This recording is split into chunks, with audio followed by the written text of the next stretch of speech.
Sai Ram, dear brothers and sisters, my humble pranams to our beloved Lord, dear Bhagwan Sri Satya Sai Baba. My name is Dr. Nishi Dhawan, and along with my medical team members, Dr. Avi Ramaswarup and Sister Patricia Stevens, I would like to welcome you to our first medical health webinar. I pray that Swami has kept you under his grace during these challenging and unprecedented times of COVID-19. Along with normal day-to-day stressors, COVID-19 has brought additional challenges, anxieties, and isolation to many people across Canada. So with this in mind, the medical team has decided to start initiatives with mental health, and we wish to introduce to you Dr. Atul Nanda, who will be speaking on COVID-19 stressors and anxiety, how to deal with stressors and anxiety. Dr. Nanda brings a wealth of experience with him. He has practiced medicine for over 35 years and is a geriatric psychiatrist practicing in Greater Vancouver for more than 20 years. He has served in many capacities, including mental health clinics, private practice, and in the hospital, and currently serves as he's in charge of the residential geriatric psychiatry at Mount Hospitals in Greater Vancouver and Fraser Health Authority. Dr. Nanda is an ardent and long-time devotee of Swami. He brings with him a wealth of life experience and medical experience to help us understand how to deal with stressors and anxiety in this difficult time. So today we are going to have a presentation with Dr. Nanda. He will speak for about 35 to 40 minutes, and after that we will have a long time, or we have ample time for question and answers. So please use the chat feature on your Zoom to enter any questions you have during the presentation. Dr. Avi Ramaswarup will gather the questions, and at the end, we will have a question-answer session that Dr. Nanda will be able to field and answer all your questions. Please understand that you are all muted during the presentation, and at the time when we have questions, if there's any reason to unmute someone at that time, we will do so. Without further ado, welcome Dr. Atul Nanda.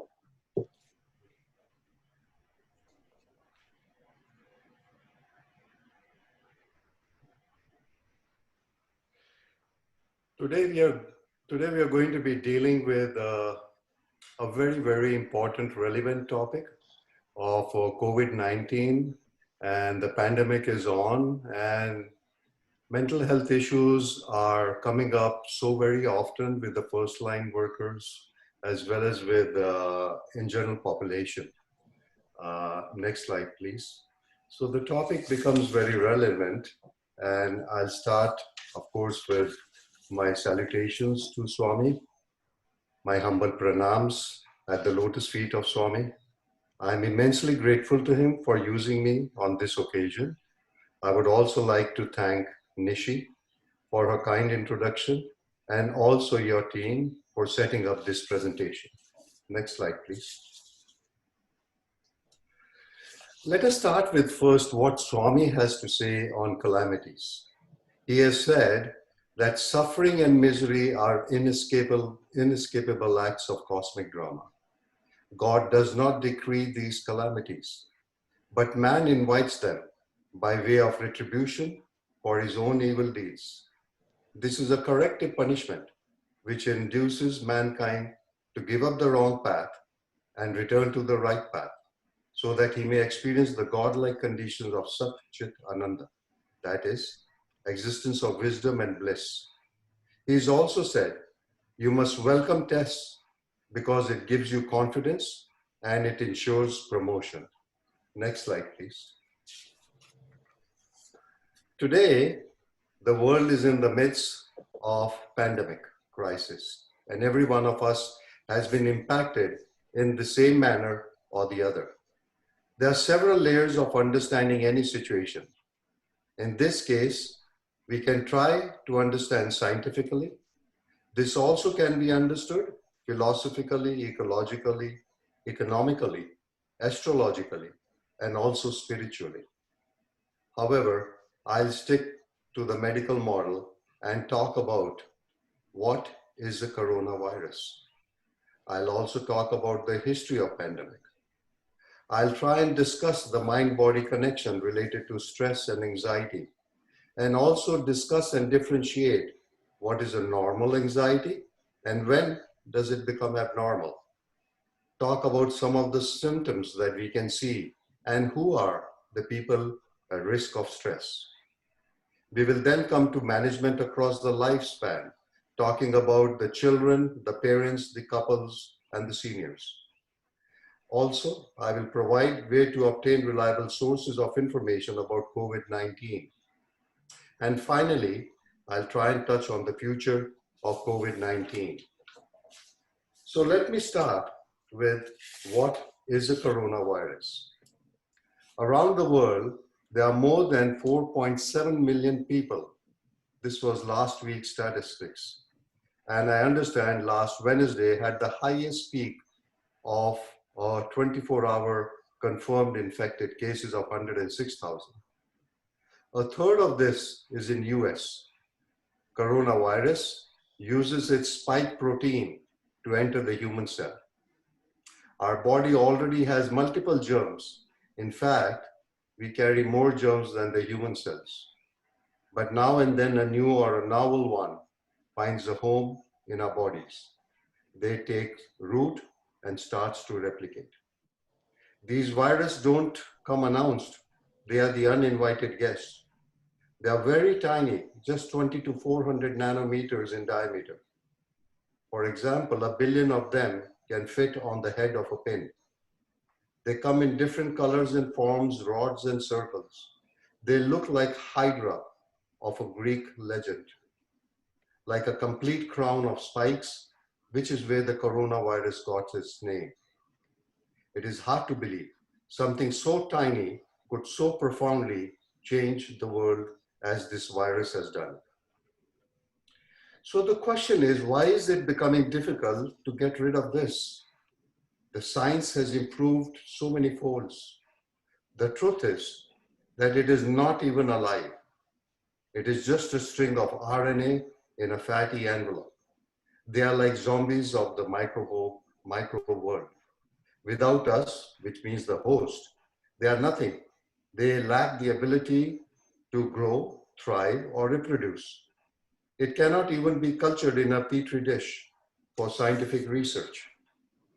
It can only grow in living cells like our own body provides. Once in, they use its cells to replicate and through the blood and lymphatic system spread to different regions in our body. So we have to build on extraordinary defense mechanism. Of course, the best would be to have a vaccine, for which there still is some time. A vaccine that would immune ourselves from this virus. Until then, we have to build on our body and mind, more healthy and more robust. Next slide, please.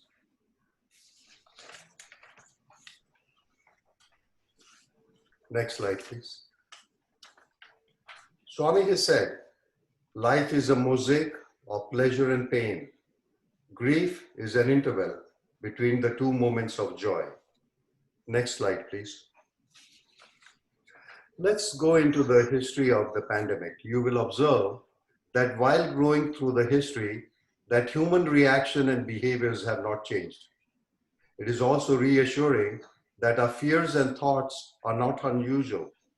A pandemic is described as an outbreak of disease that has spread across a large region, for instance, multiple continents or worldwide, affecting a substantial number of people over a short period of time. Pandemic has been more devastating than any other type of disaster. Spanish influenza, which came in 1918, lasted up to 1919, about 1 year. It killed somewhere between 50 to 100 million people, which in fact is higher than the number of people dying in World War I, which was in the World War I, which was about 40 million. Prevention, early detection, and treatment intervention seem to lower the people infected. In the last 2 decades, There have been outbreaks of SARS, H1N1, and Ebola. The expanding world population leads to urbanization, which increases the population density, which favors the disease transmission, and there is a large-scale immigration of animals and people. We are in fact the ideal vectors for infectious agents. Thanks to the planes and ships, we can spread the disease across continent easily and fast. Lastly, climate change affects ecologies that influences the likelihood of transmitting of infectious diseases. Next slide, please.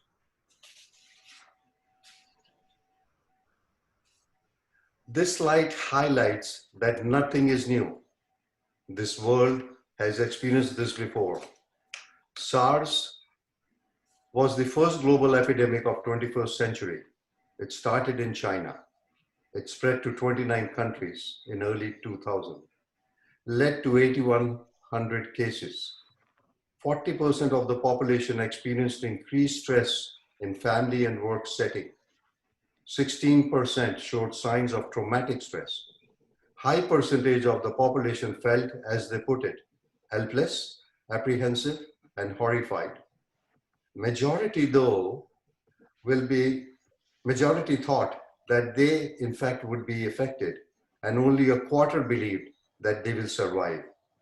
Actual survival rate was 80% and higher. People during this time became diligent in adapting person-to-person transmission precautions. Interestingly, those who were anxious were more precautious and were less affected. As one epidemiologist, Michael Osterholm, said, "It's important to be scared.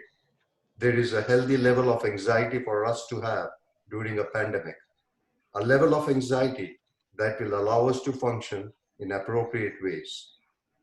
Then came H1N1 in 2009.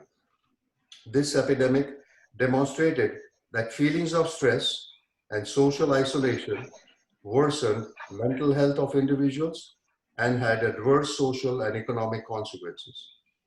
Interestingly, it also showed that the more reliable individuals felt of the information they received, the better they managed. It also showed the more they felt they could trust the government information, the better was the outcome. Then came the Ebola in 2014 in West Africa. It lasted for about 2 years. There was very high stress and anxiety because of the very high mortality rate. USA was caught in a severe fear, well in excess of any actual risk, mainly because of the high frequency and intensity of media coverage. The fact is, there were only 4 cases of Ebola in US. Next slide, please. Baba has said on Mind and Body, mankind is infinite, marvelous, and full of meaning and significance. Man is not the body alone. In fact, he is the conglomeration of body, mind, and self. Body is the vehicle for action, the mind is the means for realization, and the self is the witness of both body and mind. He's also commented on the perfection of health. The secret of perfect health lies in keeping the mind always cheerful, never worried, never hurried, never borne down by any fear, thought, or anxiety. Next slide, please. HPA stands for hypothyroid, pituitary, and adrenal. Hypothalamus and pituitary are in the brain, and adrenal lies just above our kidneys. We have seen in the history of pandemic that sometimes anxiety can be helpful in our preparedness, as in SARS, and also how severe anxiety, as in H1N1, can leave us debilitated. Let's move on to a mind-body connection. The question is, how is the anxiety created? And what does it do to you? When our mind or system feels a stress or a threat, there is a sympathetic response. That is, certain chemicals are released in the brain, epinephrine, norepinephrine, which has a chain reaction in the brain and activates certain areas of the brain called hypothalamus. And this in turn activates the pituitary. All these chain reactions cumulates to release of cortisol. Most of you would have heard that cortisol is also called a stress hormone. This is released from the adrenal glands. Cortisol has multiple effects. To name a few, it causes a sense of uptightness, nervousness. Your heart rate goes up. Your blood pressure fires up. The sugars are increases in the blood. We become more alert, which inhibits the sleep. We start to sweat. There's an uneasy feeling in the stomach. The functioning can or cannot be affected. Depends on the level of the release of cortisol and the epinephrine and norepinephrine. However, chronic release of cortisol, which leads to poor immunity, heart conditions, cognitive changes, depression, it affects each and every cell of the body. It affects the telomere. And we will talk a bit more of telomere shortly. It should be realized that proper functioning of the HPA axis is crucial with our functioning and is helping us to deal with the stress. But repeated stress, ruminating thoughts, repeated worries is very harmful to us, and it does affect our functioning. Next slide, please. So how are these symptoms present themselves? We are constantly worrying. We are constantly feeling a sense of insecurity and fear about our own health, health of the loved ones. We start to see changes in our sleep, too much or too less. Eating patterns change, too much or too less. We can't concentrate. We can't remain focused. The health conditions become worse. The mental conditions become worse. There is increased use of alcohol, tobacco, other drugs. We find ourselves in a state of lassitude, easily fatigued with poor energy. There's a constant stand of preoccupation of mind of worrying and dwelling about COVID-19. We feel discouraged, irritable, angry, withdrawn, and of course, feeling overwhelmed. Next slide, please. Let's look at the people at the most risk, the most vulnerable population. They are at the extreme of ages, the children and the elderly, those with chronic illnesses, the frontline workers, which means the physicians, the nurses, the caregivers, the paramedics, people who are dealing with COVID-19 positive cases. They are at a very, very high risk and vulnerable for stress and anxiety. People with substance use, mental health problems, people who have inadequate coping abilities. They do not know, they have not learned how to handle under stressful situations. And certain personalities, people who tend to ruminate, people who have generally remains worrisome, people with passive personality, people with dependent personality, and to some extent, people with obsessive personality. Next slide, please. Baba has said about the management of any anxiety or stresses. You are always your own best guru, your own best teacher.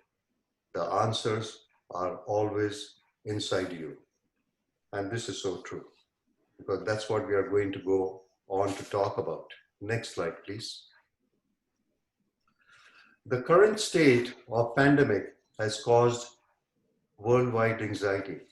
Anxiety can be manifested when you lose control, when we become fearful, especially when the outcome is unknown. So how do we manage this anxiety within ourselves? Not the world, but within our individual self. We have to change our direction of thought and behavior. We can actually turn this COVID situation to your own favor. The power of attention. The power of attention is such that the more attention we give to anything, the more closer it comes to you. Your goals or results will come to you. The basis of neuroplasticity is actually based on this principle. So become very careful. Become very careful of what you are paying attention to. Avoid paying attention to unhelpful media, misinformation. Avoid being exposed to constant alarming, anxiety-enduring stories. They will convey to us that there is something to panic about and perpetuate myths, rumors, misinformation, uncertainty, and of course, anxiety. The more we allow ourselves to be exposed, the more frightening it becomes and less chances to distract ourselves. Limiting your exposure about COVID 19 will surely reduce the panic feeling. Let me talk about the connectivity. You know, God is very kind. God is very, very kind. This could be a golden period that God has given us, an opportunity of time. Time is one of the most precious gifts. How wisely we can use it is our business. Very important time to connect with yourself. Understand, truly understand the mind and body connection. You now know the stressful chemicals like cortisol, how it affects us. To counter this, we can create a surge of healthy chemicals like serotonin, the happy chemical, oxytocin, the youthful chemical, dopamine, the pleasure giving chemical. How do we do this? That is the question. How can we release these chemicals? Can you imagine that a simple action in your thought, words, and behavior can release these chemicals? Involving in activities such as playing, laughing, singing, walking in nature, living in nostalgic happy memories, finding moments of bliss and peace. Engulf yourself in your passion. Connect with yourself mindfully. Mm. Make each moment of yours pleasurable. That is being mindful. Go within. Introspect your thoughts and behavior. Try to get into a habit of putting a pause button on your thought just for a second and ask yourself, what was I just thinking? Was it negative, neutral, or positive thoughts? This mindful interjection is very healthy. In fact, this is the basis of cognitive behavior therapy. Become watchful. If your thoughts are fueling this anxiety of heightened concerns about health, germ phobia, focusing too much on your body symptoms, the cumulative effect of the stress and anxiety versus the calm and healthy state of mind directly influences a particular part of your each cell of the body, and it is called telomere, which is found at the end of each chromosome. Its length predicts the health status, the longevity of individual's life. It can also predict pre-illness state. Anxiety and stress has shown, there are a lot of studies, it has shown to reduce the length of telomere. This impact is felt in the body at different levels of functioning. It affects your metabolism, immunity, and your resilience. Meditation has proven to be a very powerful method of lengthening the telomere, which means optimum health, improved immunity, and strengthening your resilience. These can be very trying times, and it is time to reboot your inner strength. Remind yourself, keep your focus always there. Remind yourself, why are you doing all of this? It's for your own health, for the health of your family, for the health of the community, and in fact, for everyone. It's also time to connect socially. Video conferencing, chats, these are in. These times, they are actually better than phone. Social media and government is encouraging all of us to get on this bandwagon of virtual visits, video meetings. This probably is going to be one of the new norms. At work, at school, at play, with family or friends. Connect with people you have not been able to connect. Your grandparents would love to hear from you. Cousins, old friends. Make the connection not just about spending time. Let this be an opportunity to dig deeper into your relationship. Time to build the bridges, time to rebuild relationships, time to forgive, time to move on and make more meaningful bonding. Next slide, please. This is in particular about enhancing. Now we know that there is a mind-body connection. There is a negative cortisones and there are positive chemicals. And it is in our way of doing it. So how do we make it a lifestyle whereby we can enhance this mind and body connection? Let me talk quickly on these tools that we have. There are four components to any exercise. They are cardiovascular, which is the heart, lung, and the circulation. Then there is the tone, which means the strength of your muscles, tendons, and bones. Then comes the balance and the posture. Among all forms of exercises, yoga and Pilates, and to some extent Tai Chi, incorporates all the four essentials of exercising. The mantra is, what is good for the heart is good for the brain. Clinical studies have shown regular exercise produces chemicals as dopamine, endorphin, serotonin, which are labeled as anti-stress, antidepressant, anti-anxiety.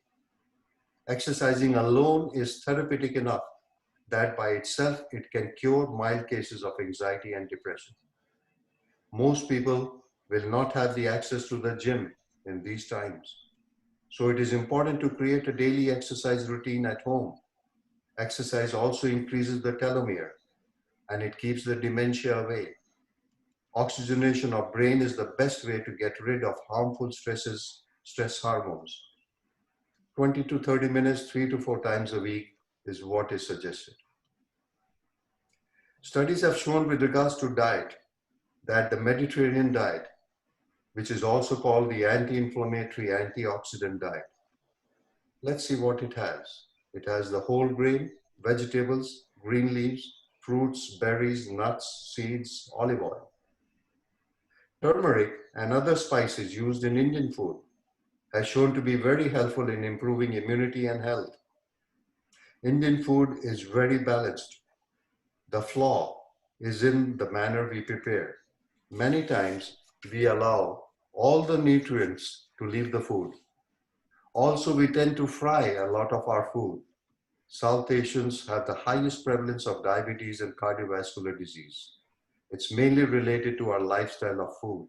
And of course, there is a genetic component. Become mindful of what you're putting into your body.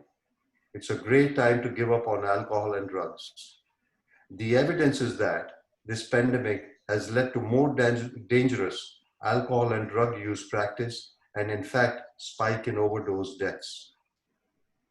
Moving on to the tool of sleep. 6 to 8 hours of restful sleep is healthy.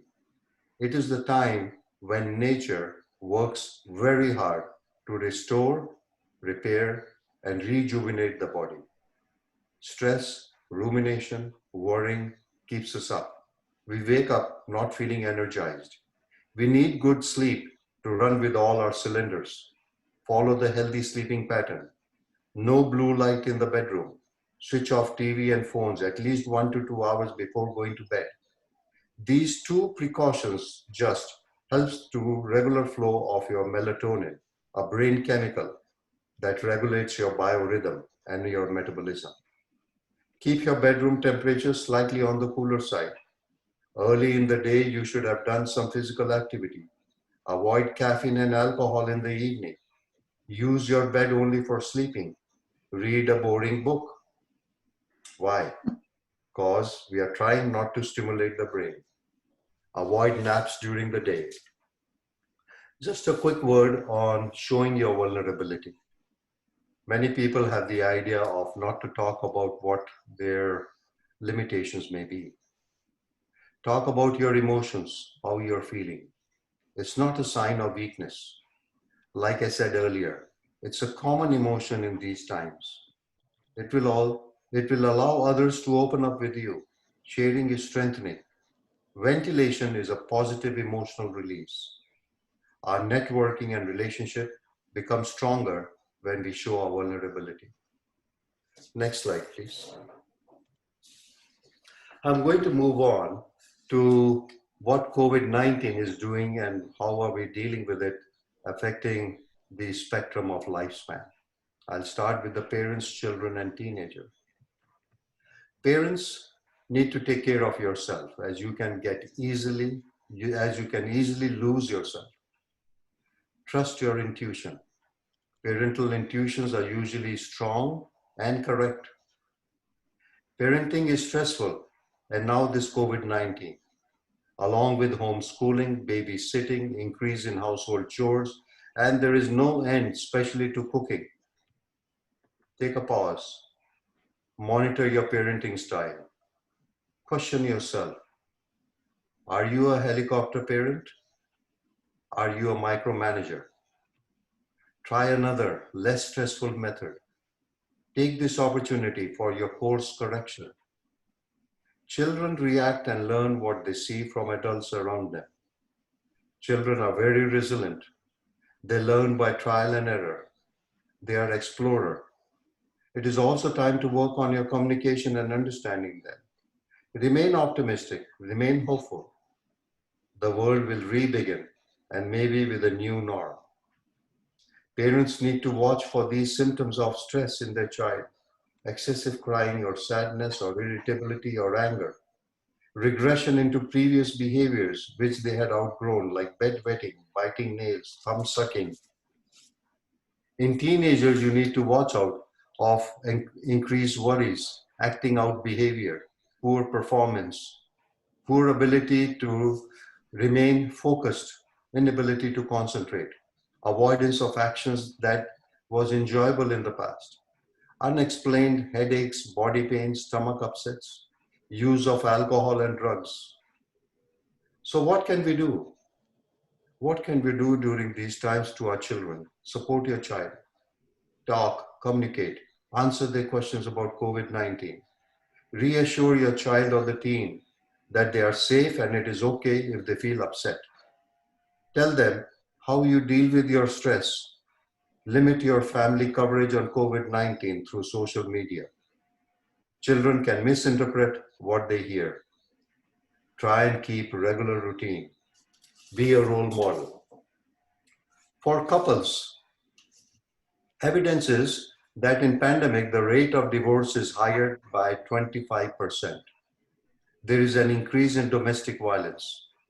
As we are in close quarters with each other, and if you have felt cooped up in a relationship prior to the COVID, these underlying issues come up more easily on the surface.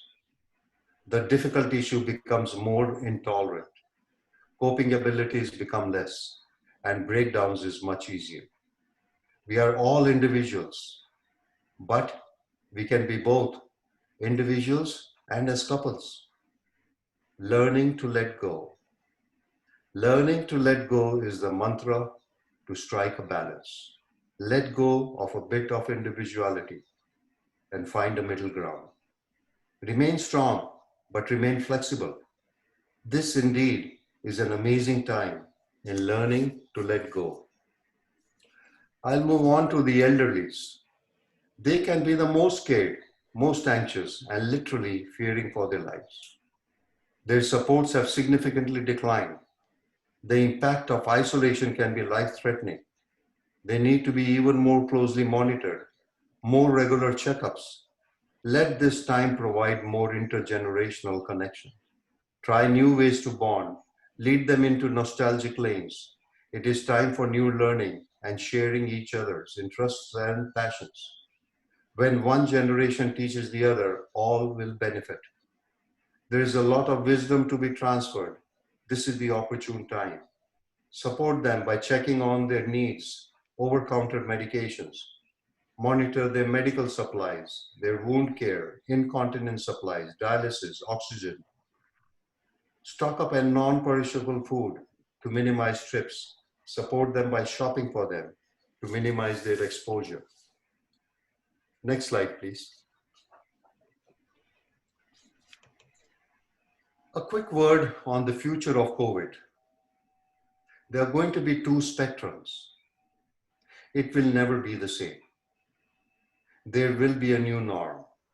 And many of people during this time have had various losses of job, occupation, financial, health, and of course, some have lost their loved ones, not in an expected manner. Grief and adjustment will be seen and is needed.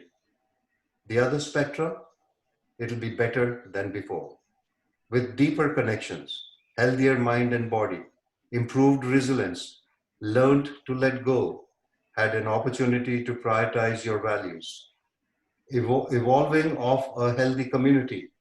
Hopefully, we become more compassionate and accepting.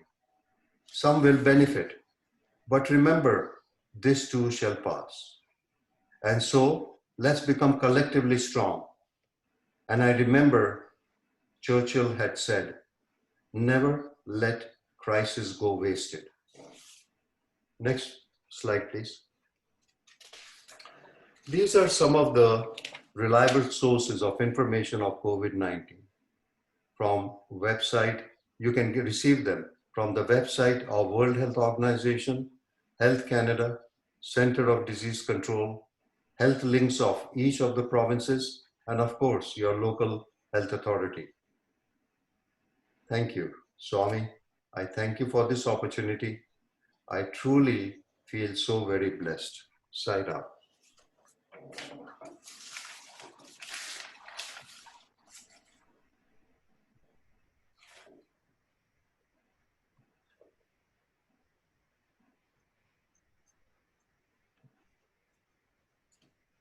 Ram, everyone. Thank you, Brother Atul, for that wonderful talk. We've brought up your video here now, and we do have a few questions Sure. from the audience that we would like to address. Would like you to address. I'll start off with one of the questions is, or a few of the questions we're asking about specifically children and how do we educate children about the topics that you've discussed, and what's a more child-friendly way of explaining stress and anxiety and coping to children? Such an important question because it's relevant, and sometimes situations like COVID or any pandemics or calamities, they happen for giving us an opportunity to open up a discussion, which sometimes becomes very difficult to talk about with children. Children understand simple language. So talking about feelings is more easier for them to understand. Complicated words, long durations of talking, sense of being preached upon is not, it doesn't sink in well with them. Talking in a playful manner, short periods of time, and talking sincerely and directly. A question and answer is a better way of chatting with them. The tools we all know, parents know how to handle that. But this ongoing level of communication and talking for a shorter period of times and telling them of importance of having a healthy lifestyle. I think that is the key of training them to have a very healthy resilience. Let them know that life has its ups and downs. Like Swami, I have put up a slide over there that calamities and stresses do happen in life. It is between the two joyous moments that these stressful situations come. And during these stressful situations is what they need to be prepared for. So it doesn't need to be prepared at the time of calamity. It is an ongoing dialogue. It's an ongoing training. It's an ongoing building their strengths. And once they are able to know, they need to be reassured that they will fall down. They will have difficult times. But it is during those times, if the communication doors are open, that they are more open to talk about these things. All parents know what to do. You don't need a psychiatrist, you don't need a psychologist. You need the tools, you need the opportune times. And opportunity times you have to grab and you have to find. It doesn't happen off a normal dialogue. You cannot walk into a psychologist's office or my office and say, teach him this or teach her that. It is not going to work that way. It is an ongoing, constant lifestyle. How you teach your people to cook, to stand, walk, talk, do the other milestones of life, being supervisory, allowing them to explore, allowing them to make errors. It's important. They have to learn few things, tools of life by their own experiences. Experience is the best teacher for them. but they need to know you are there. They need to know you're supportive, standing right beside them. You need to reassure them that you're constantly there. And if they are not talking about it, you need to talk about it. How was your day? It was good is not good enough. You need to probe in more. What do you mean it's good enough? So the more you engage, the more you talk, the more you relate to them, the more easier it becomes for them to talk. So it's a lifestyle of communication, building their strength, and allowing them to experience what they need to experience. I hope I've answered. Yes, thank you for that answer. There's another question about the credibility of evidence. There's a lot of conspiracy theories about COVID-19, as well as a lot of misinformation that's spread through social media. And that causes additional anxiety for the general public. What resources or what reputable sources should people be turning to get clear advice on COVID-19? My last slide, that is the most reliable, most scientific, evidence-based. Avi, do you want to put that on the map over here or on the slide? Sure, I can put the slides back up. Or I can just repeat that. It's please go to the website of World Health Organization, coming more down to your own country, Health Canada, then coming down more narrower to the Center for Disease Control. Each province has their own health link, and then of course your local health authority. All of these are the most reliable sources of information for COVID-19. Don't go on any other resources. They may be having some truths to it, but they make it more sensational, and it just drives in more anxiety and nervousness. Okay, thank you. There is a request from Dr. Revathi asking if we can have a presentation for the SSE students ranging from age 5 to 15, and that is something that the medical wing can look into. We'll communicate directly with you for that afterwards. There is a question here about can community service help us to overcome our own anxiety, fears, and stress? Of course it can. Very good question, because there's a lot of opportunity there.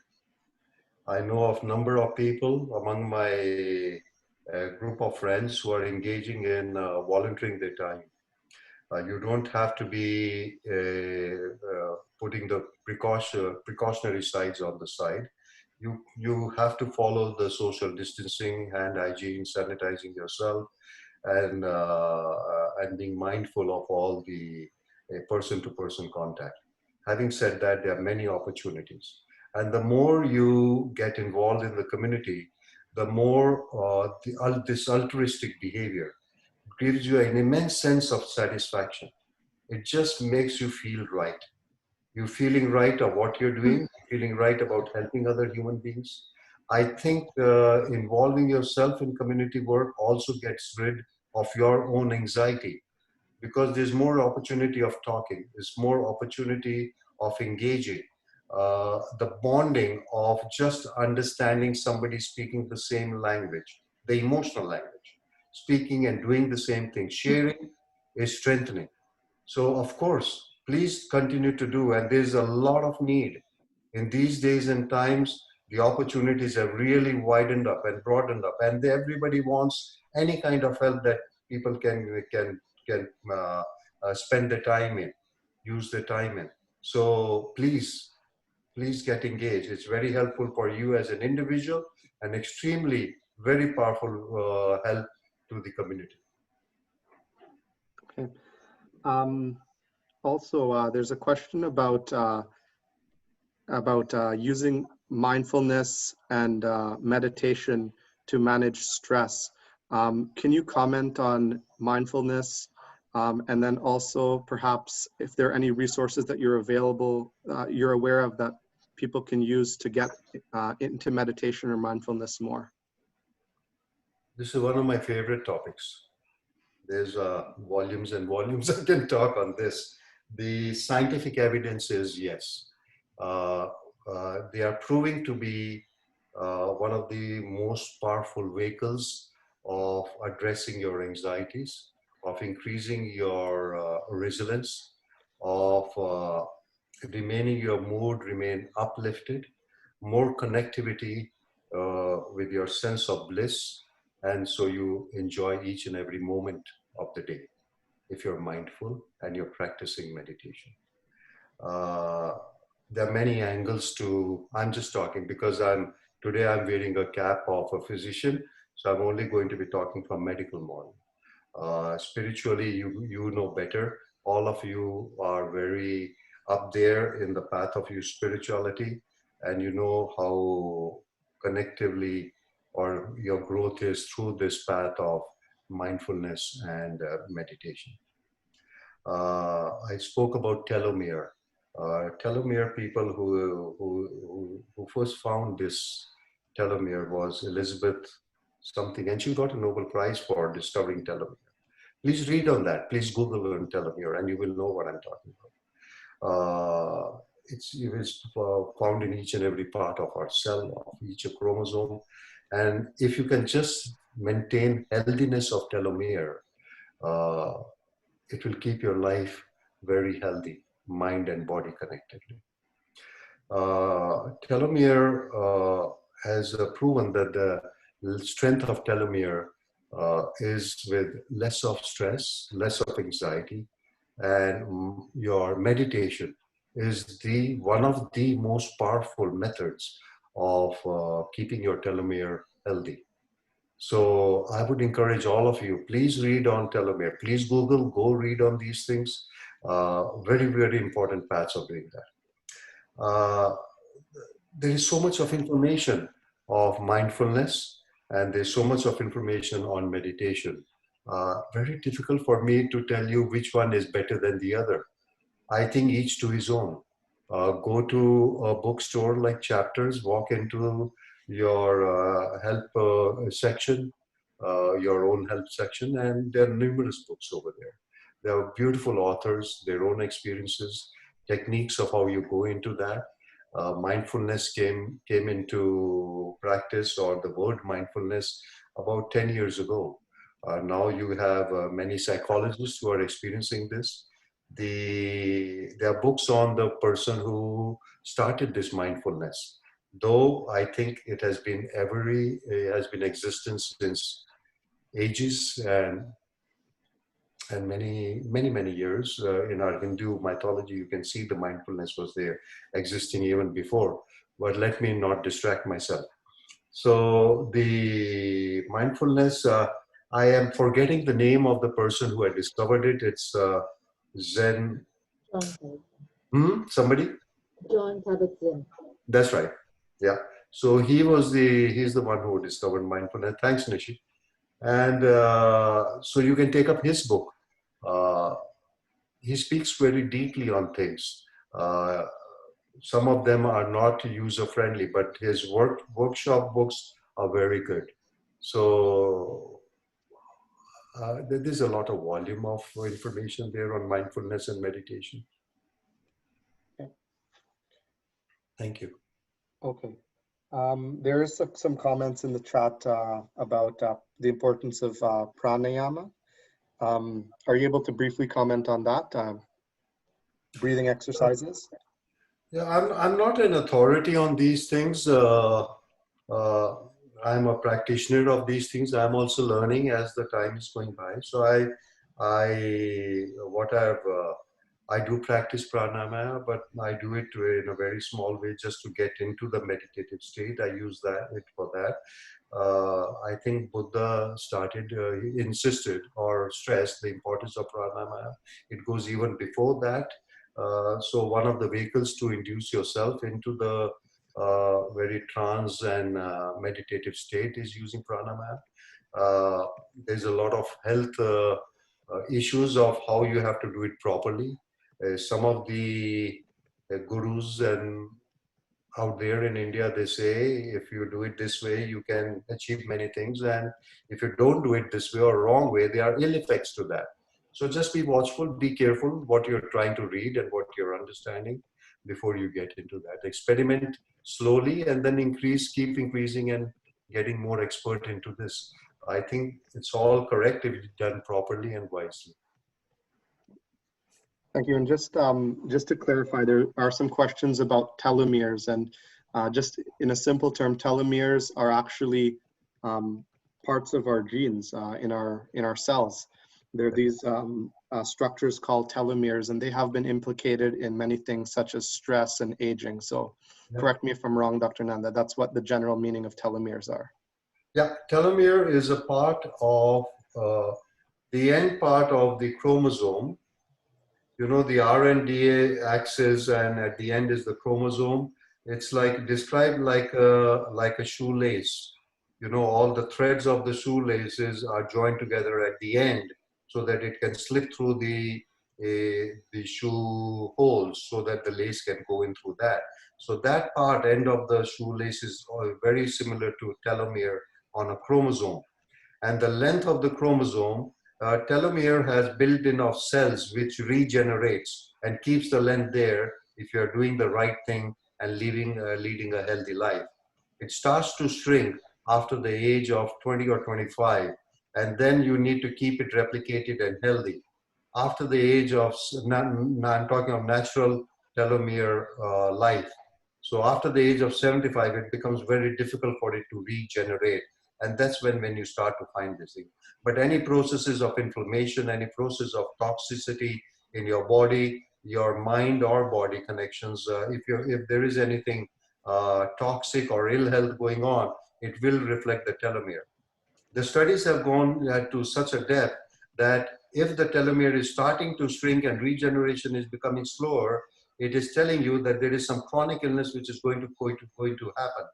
They can even predate it that within 5 years, your health is going to go down if you carry on in the way you're doing. And you change that, and within 3 months, you start to notice that it is again coming back. So it's very interesting that to focus your health only on telomere can get you to know as a parameter of what you're doing is right or wrong. There are many such parameters in our body. Our body is the most magnificent invention of God among so many other beautiful things He's made. But this machinery is so perfect, and there are many ways of looking at your health, and this is just one of the ways of looking. Thank you. In the chat, Brother Ravi has shared that there are several government programs that are providing funding for vulnerable populations, seniors, and those with food security issues and mental health issues. And he points us to a website, risingyouth.ca. Now, I haven't reviewed the website, but neither has the medical wing, but that is potentially a resource that you may check out. It's in the chat box. There is a question, Brother Atul, asking about the 4 types of exercise. If you want, I can potentially address that. Are you aware of the 4 different types, such as cardiovascular exercise, toning, muscular? Yeah. Are you asking me? Yeah, so just about the 4 types of exercise. Yeah, I did mention that a good exercise program is one which addresses all the 4 components of exercise, which is the cardiovascular, the tone, the posture, and the balance. So any form of exercise which incorporates or which you can incorporate, and you don't need to stick to one form. But among the modalities of exercise, yoga and Pilates are the one which incorporates by itself all the 4 components, and to some extent Tai Chi. But you can each to his own, whatever gives them the pleasure. If they are interested only in biking or hiking or swimming or weightlifting or whatever their pleasure is, moving is good. So in whichever way you move, it's good. That is the basis. But if you can incorporate all 4, that is the ideal form of exercise. Okay. And as a geriatric psychiatrist, the elderly are not able to visit with their family members, and they often see these visitations as a great help to their mental health. How can the elderly who may not be as tech savvy or as, how can they remain in touch, and how can they cope with mental health stress during this time? Yeah, see, I work with long-term care people. and many of them are not tech savvy, and they still need to be in touch. But the phone is one of the still the most common media with the seniors.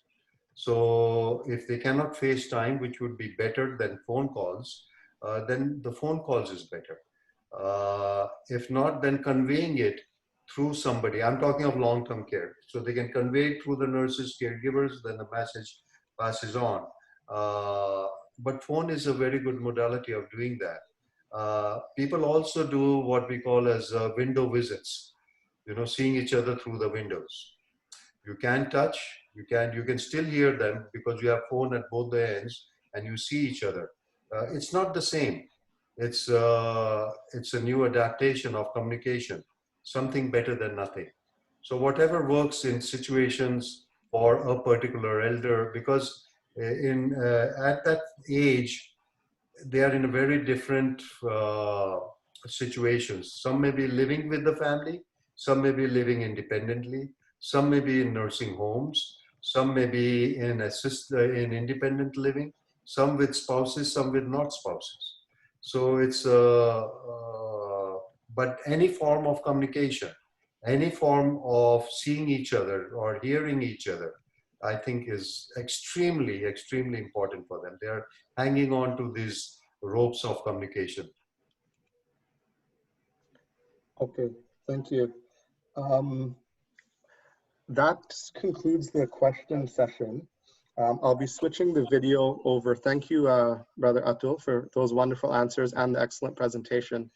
I'll be switching the video over to Sister Nishi to make some comments. Sairam, Brother Atul, thank you so much for the wonderful presentation. I think it was a lot of benefit for all the people on the call. It is going to be posted onto the medical website for others who missed the presentation, that they can view it from there. We have recorded the presentation, so I really I'm so happy that we were able to do this with Swami's grace. And this is one of the first webinar initiatives that we have started from the medical wing, with more to come. And certainly if there are some pertinent topics that we want from all of you to please let us know that what would be of need. We have been, from the medical wing, have been advised that mental health issues are one of the #1 areas of concern. So we will be doing further initiatives in this area, in addition to other health areas. But one of the initiatives that we are doing is to start doing some workshops in cognitive health, cognitive therapy, which will be available across Canada. So it is called Living Life to the Fullest. It is in a partnership with the Canadian Mental Health Association of BC and across Canada. So we will be sharing that with you in the months to come. It's a great program. We've run a couple of pilot programs in BC with great success, and we hope to transition it out across the country.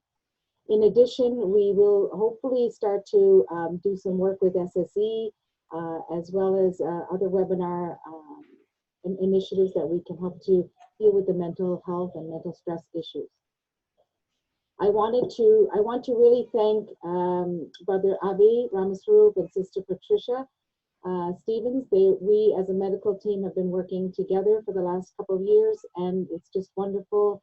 We all bring our energy together and want to serve all our Sai devotees in the community across Canada, as well as the community at large. So we look forward to hearing any feedback or any participation that you would like us to be involved in, as well as, again, just off topic at this point, but certainly the anxieties that are coming around sometimes with the Sai Center opening or not opening. We have sent some information to all the Sai Centers in that regard. Please do follow up with your centers with regards to what's happening in your particular area. So I thank you, Brother Atul. Thank you, Avi. Thank you, Patricia. Sairam, thank you, all of you, for joining us today. And we hope to meet again in the future. Stay Sairam. Right.